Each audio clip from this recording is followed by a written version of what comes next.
Well, welcome back to another edition of Viking Tech Talks, where we explore some of the technical services questions that we get at our Viking's Technical Services Department. I'm here again with Shaun Kramer. I'm Jim Lake.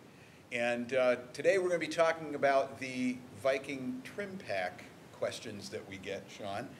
Let's start off, though, before we get into the questions themselves, let's start off with kind of why Viking TRIMPAC? What's the advantages? What's the purpose? Why did we come up with it? Just a general introduction to what TRIMPAC is. Sure. We offer the TRIMPAC as one of our multiple various options for our trim configurations for our systems. Mm-hmm. So you can get the loose trim, where you can get it either pieces in a box, you can get it put together at the unions, or you can get it pre-assembled with the exposed trim. And also we have the total pack system, where you can get it in a cabinet itself. Right. Now the TRIMPAC's your middle option, where you get it in a box where it's all pre-assembled, pre-tested.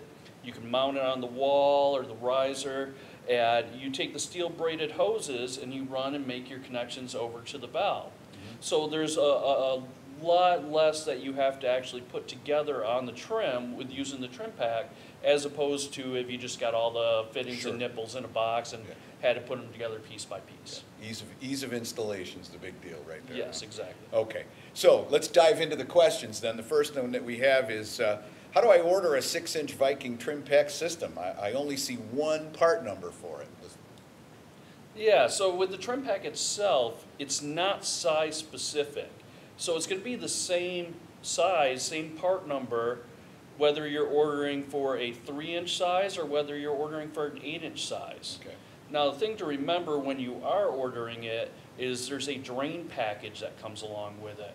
Okay. So majority of the trims in the box, and it's going to be mounted, and you just make the connections with the hoses. Mm-hmm. But we do have the drain package, which is going to be size specific. So the TRIMPAC itself, same part number, drain package, depending upon the size. You're going to have a second part number that might change a little bit with it based upon the size. That's going to include your flow test valve, your drip check valve, and your auxiliary drain for your connections to the valve. Okay, so those are associated with specific valve sizes then? That is correct, okay. Just for the drain package, yes. Okay. All right, second question then is, the TRIMPAC is provided with hoses for the connections. Can we hard pipe them if they're needed? So you talked earlier about the steel hoses, steel braided hoses, but what if we need to hard pipe it? Is that possible? Yeah, sometimes in certain applications, someone might want to hard pipe it just because they might feel that it's more aesthetically pleasing to show the hard pipe coming out from the TRIMPAC itself to make the connections to the valve. So it is a possibility to hard pipe it, but you have to keep in mind that the steel braided hoses and the way the TRIMPAC was tested, they're 5 feet long. So if you're hard piping it, you still need it within that 5 feet from the riser to the TRIMPAC itself. And then always, whether you're using the hoses or not, or you're hard piping it, you always want to make sure it's elevated up above the riser as well, so that it can properly drain. Okay. So the 5 foot distance is pretty important then for TRIMPACs. I mean, I know I'm going to explore this a little bit further, because you said, wait now, 5 feet is an important number here. So why is that an important thing when you're hard piping, if you're hard piping? It's important because we tested the TRIMPAC specifically with the 5 foot steel braided hoses for the connections. So it's still possible to hard pipe it and not affect the listing of the TRIMPAC. However, if you lengthen when you're hard piping beyond the 5 feet of the hoses as to how we tested it, then you're outside of how we tested the TRIMPAC per its listing. Okay. So there's within TRIMPAC, let's open the valve, let's open TRIMPAC up a little bit here and explore this one. Why is the red colored handle valve, I guess it parallel with the trim piping? Why is that there's a red colored valve in there, and it's parallel to the trim piping? Why is that? Yeah, that's the emergency release on the system. So with our standard trim, you're going to see a box that says emergency release, open, pull Here, handle got an in case of example. emergency. Yeah. What's shown right there on the image behind us is not showing it with the cover on the trim pack, but you'd still have the same cover showing in case of emergency, open door and pull handle. And in order for that door to be able to shut, we had to make the handle parallel with the piping. Okay. So most people are used to seeing perpendicular to the Right. piping for the handle means close, parallel means open. Right. But in this case, in order to get the door to be able to shut, we had to make the emergency release parallel with the handle. So it's reversed, right? Yeah, it's reversed, and it's required to be on there as well as a mechanical release of the system, just in case you didn't get automatic operation, you still have a way to release it mechanically. Okay. So next question then becomes, is how do you mount the trim pack? Is it important, are there specific mounting requirements on a structure for the trim pack? Yeah, there's a couple of ways that you can go about mounting it. The most common way that we see it mounted would be, as shown in the picture behind us, mounted to a wall. So you can mount it right directly to a wall near the riser, because you have to stay within that range for the steel braided hoses, of course. So you can mount it to the wall, but we also offer a kit where you could mount it to the riser. Okay. So if you want to mount it to the riser itself, whether it's a vertical pipe or a horizontal pipe, we have kits available to get the proper mounting to the riser itself if desired. Okay. Where do I connect the air supply for a trim pack pre-action system? When we're looking at the pre-action systems and we have an air supply going into them, since with the trim pack we're using the Model F deluge valve or the Model E deluge valve, we're always going to require a check valve on top of the valve. Okay, let me see that here. Yep, you can see the Easy Riser check valve there. If it's a smaller system, we might have our K1 or L1 inline check valve, or the K2 or L2, depending upon how your outlet's configured. But we're always going to have that check valve up there to hold the air pressure in the system. Because the drip check, which is connected to the trim and the outlet of the deluge valve, is always in the open position. So if we didn't have that Easy Riser check valve up there, the air would just come out through the drip check. Okay. So our connection is actually going to be above the clapper in the back of the Easy Riser check valve before we come into the system. And if you look at the picture closely, you'll see that there's a 1/2-inch check valve before you enter into the back of the Easy Riser check valve.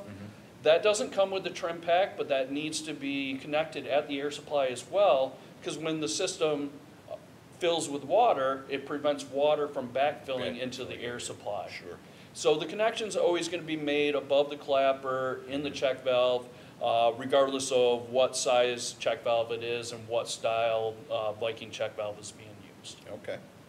So if you take a look at the, you take a look at our website and you're looking at trim pack, you do a search, for trim pack, you find out that trim pack is associated with a whole bunch of different systems, whether it's fire cycle 3, single interlock, double interlock, a couple of different ways that we're firing off double interlocks, pre-action systems, deluge systems, surefire systems, flow control valves. How do you know? How can an individual tell what type of system they've installed, the trim pack is installed on? Well, the nice thing about that is, yes, we do offer it in multiple different types of systems.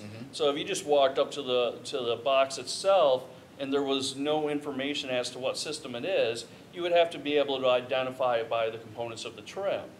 And some of the trim is the same for multiple systems. Right. So you wouldn't be able to properly identify it just by looking at the trim in certain situations. Then you have to start getting into the program on the panel, how it operates and everything in order to determine that. But we made it very simple because every single trim pack is going to have a nice label on the front of it, as shown behind us, to tell you exactly what type of system it is, as well as provide you with the part number that was used for ordering of that system. Great. Seems like we're very helpful here at Viking. Why are certain systems offered in trim pack but not with loose trim? So there's some systems you can only get with trim pack. Yeah, TrimPack would be the lowest option you would be able to get them with. We don't offer them with the loose trim. And those systems would be the Fire Cycle 3 system as well as our Surefire system.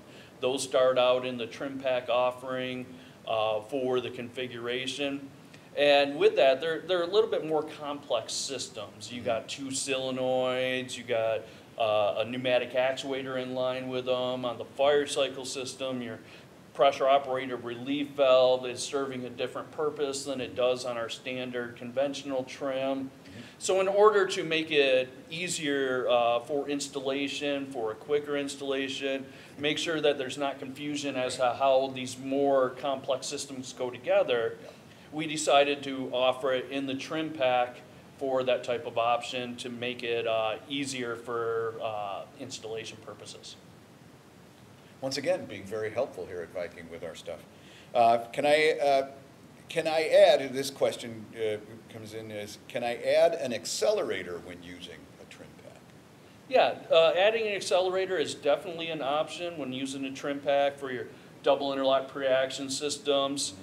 You wouldn't use it for a single interlock pre-action, nor would you use it for a deluge system. But once we get into the double interlock pre-action systems, we can require water delivery times. So installing an accelerator is going to help speed up the operation of the valve and help you to be able to meet that water delivery time.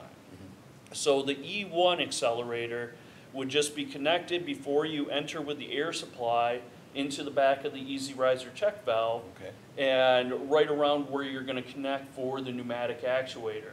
So each of our data sheets, depending upon what specific type of system you have, they're going to show you exactly where you would install the accelerator based upon the system being used. Great. This one's come up on a number of our conversations before. How many systems can be controlled by the Viking VFR 400 release control panel if we have a TrimPack on the system? Sure. So multiple different systems offered with the TrimPack, so it's all going to be based upon what specific configuration we have and what specific type of system. Right. So for example, if you have a TrimPack deluge electric release, well, if you're not using the cross-zone feature where you have detection that has to go off on both circuits before the valve's going to open, then you could control up to 2 systems with one panel. However, with that same system, if you're going to cross-zone it, now you can only do 1 system per panel. Once we get into the pre-action systems, if it's a single interlock electric release non-cross-zone, it's the same as the deluge system, 2 systems with 1 panel. Or if you get into a double interlock electric pneumatic, then you could be looking at 2 systems with 1 panel. But once we start cross-zoning it, or we get into the specialty systems like the Fire Cycle or the Surefire systems, then it's going to only be 1 system per panel. Okay. All right, final question then is that the TrimPack trim appears different than the standard conventional trim for the same system. Why is that? Well, because with the TrimPack being so condensed with the trim inside there, we had to be able to fit it into the box to make it more compact for installation. So it looks a little bit different, but it's actually the exact same components.